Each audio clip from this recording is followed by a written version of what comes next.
Do you see yourself maybe one day having your own sort of course? It could even be for like Twitter growth hacking or whatever it might be. Is that something in the back of your mind? Yeah, I think it's come to my head a couple times. I've played around with a couple ideas. I think like being able to work with Jack, I think I've seen like the level of experience and kind of how much he put into putting that course together for it to be successful. So I really, really don't want to rush it.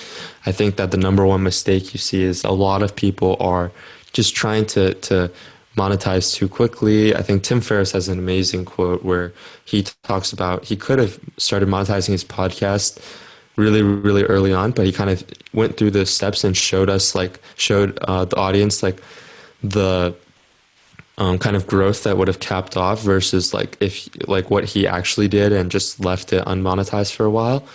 And I think like that is a lesson in of itself. I've played around with a couple ideas that I think could be cool areas in the future. I think that one idea I've been playing around with is this idea of the permissionless apprentice. I think that's a really interesting model. It's kind of how I began to work with Jack in the first place, and now it's kind of like an actual working relationship that we have. And I think that a lot of people can benefit from it, right? I feel like if you it's almost like if something like this existed for me, I could have seen that as an alternative, right? Because if you're teaching different people to go out there and seek kind of the perfect mentor fit with them and really be able to create a relationship where they're producing their own projects and work through that, I think that would be a really valuable experience. But very much so, I think that's something down the future where I kind of have more experience in this area and have more experience with this myself. So I think that it is something I'd want to consider in the future.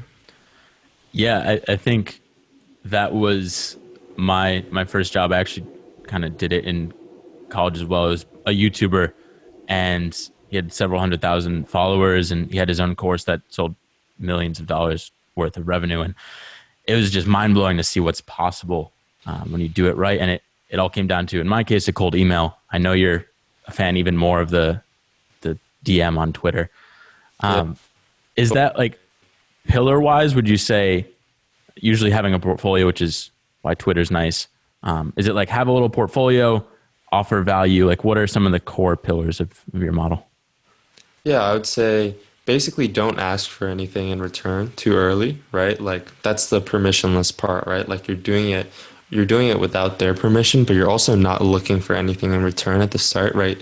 It should be work that is positive sum that helps you as much as it helps them.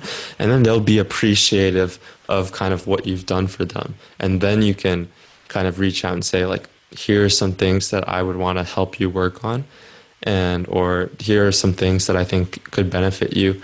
And that is kind of like the general strategy, right? Like you have to be able to kind of double down and say like, I would just do this. I would be doing this anyways. So I shouldn't expect anything in return at the start. So I think doing that is there's a power in that. Right. That was, I mean, for me, I offered to work for free for an entire summer, like just kind of going out of my way. And I didn't care. I was down to sleep in New York on the ground. It was just working with that person.